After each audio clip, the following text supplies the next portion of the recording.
A new take on the Caped Crusader hits theaters this weekend. This week we check out The Batman.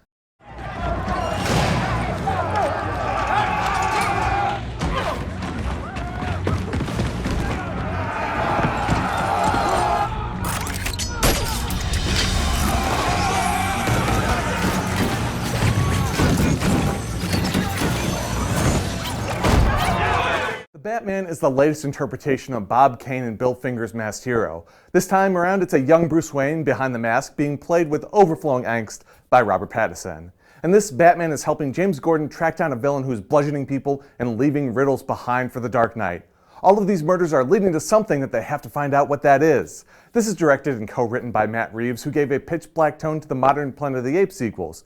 Building on the grounded and serious tones set by Christopher Nolan more than a decade ago, this is in that self-serious, brooding vein, and yet it mostly works. The Bruce Wayne in this is young and a bit emo and dramatic. He's the type of abandoned young adult that instead of doing his detective work with corkboard and strings, he's moving the furniture around so he can spray paint his living room to connect all of the dots. It's maybe a bit much. As the Batman, Pattinson is great. He's got that intimidating Batman growl that's not over the top like, say, Christian Bale.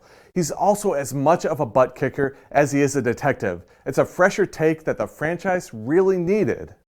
Paul Dano as the Riddler is a little scary and a little too over the top. He makes some choices with his character that feel a little too loud and nutty in this stern, somber universe, but for the most part, I was satisfied with his performance. The movie itself is very dark. If you're expecting a quip-heavy, family-friendly take on Batman, I suggest you watch something like the Lego Batman movie instead.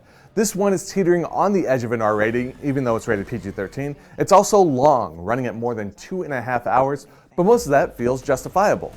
This is all to say that this is a very solid first installment in this new series of Batman movies with Robert Pattinson.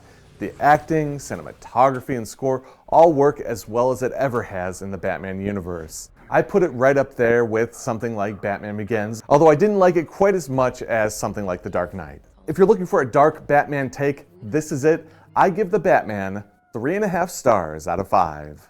The Batman is rated PG-13 for strong, violent, and disturbing content, drug content, strong language, and some suggestive material. It is playing exclusively in theaters.